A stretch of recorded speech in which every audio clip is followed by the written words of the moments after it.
Hello and welcome to Oweleketv News. I am Confident Ogo. Thank you for joining us. And now the news headlines. Officers of the presidency be included in corruption investigation. Matawalle to EFCC. UMAHI proposes 12-year tenure for senators and reps. Labour Party internal leadership crisis worsens. And in sports, Guardiola commends Man City 4-0 win over Real Madrid. Welcome back, and now the news in details. To further the acceptance of the e-Naira as a payment system and medium of exchange, the Central Bank of Nigeria has teamed with Benson Idahosa University in Benin, Edo State. This was said by Michael Mbeze, branch controller of CBN in Benin, during a 3-day e-Naira application training for students at the university. In an effort to propel the nation's digital economy, he claimed that the e-Naira was a direct responsibility of the CBN and that it was like the actual Naira, an official means of payment for the Federal Republic of Nigeria. According to the Nigeria Shippers Council, between 2020 and 2022, 2.7 billion naira was saved. The fund might have been lost to shipping companies and terminal operators through, among other things, demurrages, according to the council in its complaint bulletin, a periodic publication of the agency. In the article, the NSC stated that a total of 1,727 complaints were received over the time period under examination. NSC broke down the numbers, stating that the year 2021 had the largest number of shipper complaints, with 666 instances handled and 2.5 billion naira recovered on behalf of the trading public during the year.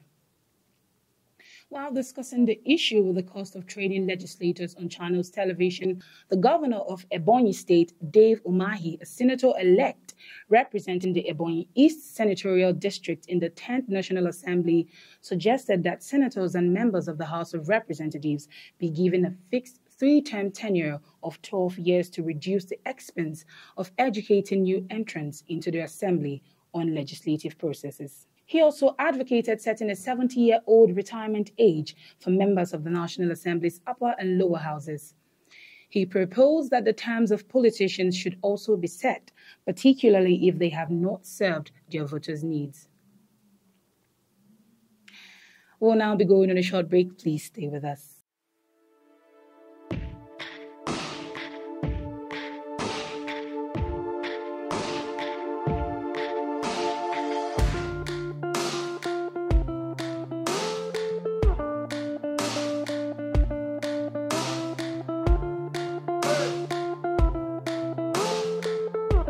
Welcome back, and thank you for staying with us. The Ministry of Aviation has been renamed the Ministry of Aviation and Aerospace by the federal government. Hadi Sirika, the Minister of Aviation, claimed that because aviation and aerospace were interconnected, Nigeria needed to define its policies in advance to consider potential outcomes. The minister made the announcement at the Federal Executive Council meeting presided over by the President Muhammadu Buhari in Abuja. According to Sirika, the change was necessary because it was on the exclusive list. He said, however, that because of the advances in aviation which had made aerospace and aviation entwined, Nigeria needed to set its policies in advance so that they would be able to be compatible with future events. The State House Medical Center in Abuja, whose presidential VIP wing cost 21 billion naira to build, will be officially opened by President Muhammadu Buhari on Friday. This is taking place just 3 days after he got back from a trip to London, United Kingdom, for medical reasons. President Buhari will tell the hospital with a guide after the ribbon-cutting event, according to a statement issued by the State House Director of Information, Abiodun Oladunjo. He will be joined by Tijani Umar, the Permanent Secretary of the State House. The hospital, a specialized intensive care center, is believed to have been constructed on 2,485 square meters to accommodate the President, Vice President, and other VIPs, as well as members of their close relatives. The project is situated in the premises of the presidential villa. According to statistics, in the 2022 financial year, 7 deposit money banks paid over 1 billion naira in fines to the Central Bank of Nigeria, Securities and Exchange Commission, National Insurance Commission, Pension Commission, and other agencies. This information was included in the bank's financial accounts for 2022, which were posted on the Nigerian Exchange Limited. Access Holdings plc, Wema Bank plc, Union Bank of Nigeria Guarantee Trust Holding Company, FCMB Group plc, Fidelity Bank plc, and Stanbic IBTC Holdings are the financial services companies included in this research.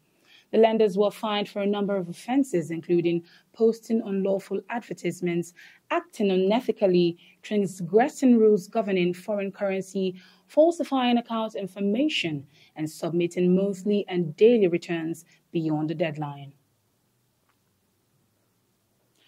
We'll now be going on a short break. Please stay with us.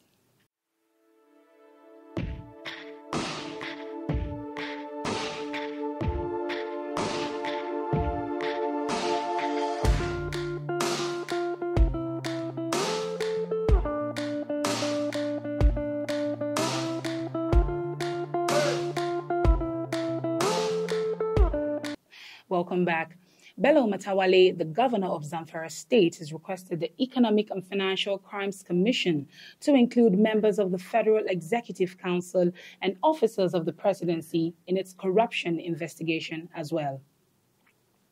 He made the request in response to a news that the EFCC chairman, Abdulrasheed Bawa, said that the anti-graft organization had sent invitations to all departing governors and commissioners for a corruption investigation.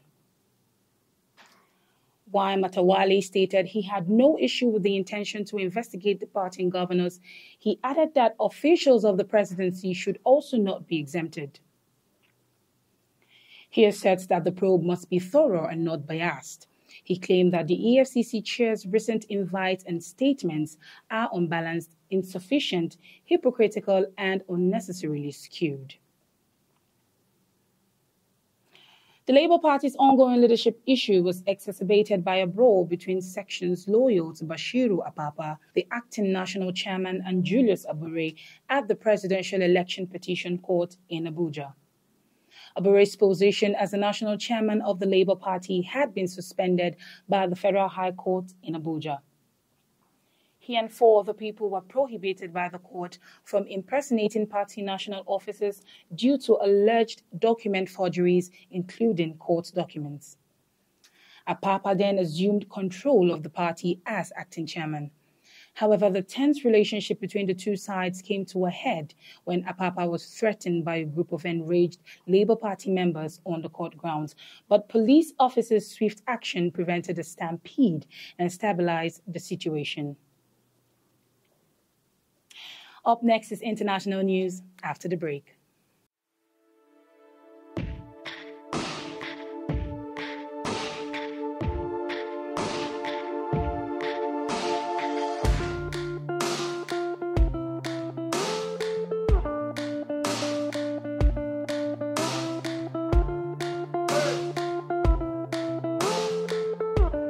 Welcome back from the break. According to legal sources, a former Mexican mayor was given a 92-year prison term for kidnapping 6 civil society activists in 2013. Jose Luis Abarca, 62, was also penalized 920,700 pesos for the kidnappings in the Guerrero State, Iguala City. Among the casualties were Arturo Hernandez Cardona, a prominent figure in agriculture who was later discovered dead. The disappearance of 43 students in 2014 while Abarca was the mayor of Iguala is considered one of Mexico's worst violations of human rights. He was detained in a jail in central Mexico that year after being arrested. Now in sports, Pep Guardiola, the manager of Man City, claimed on Wednesday that Manchester City were ideally ready for their Champions League semi-final matchup against Real Madrid and had the ideal balance of tranquility and stress. The English champions beat the defending champs 4-0 with a brutal performance to win the match 5-1 overall.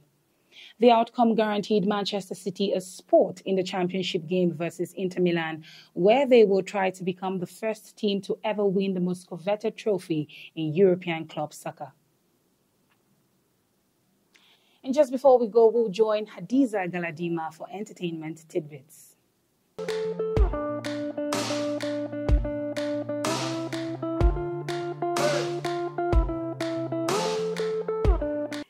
Thank you, Confidence, and welcome to Entertainment Tidbits.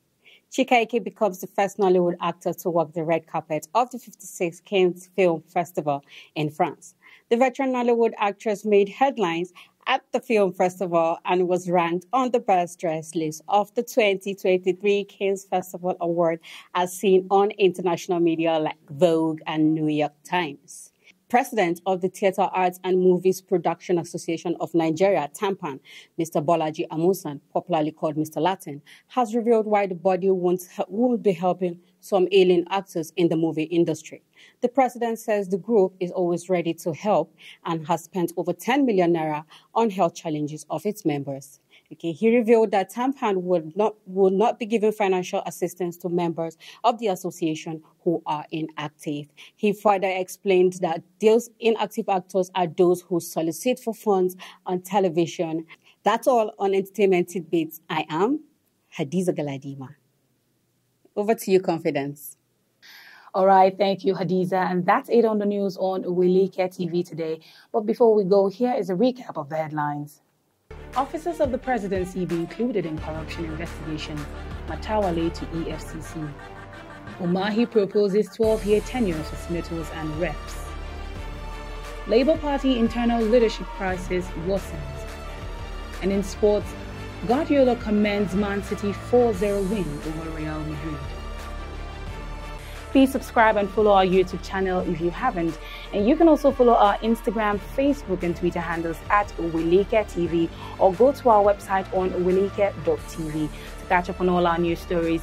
Till I come your way next time with more interesting news, I am Confidence Ibu. Thank you for watching.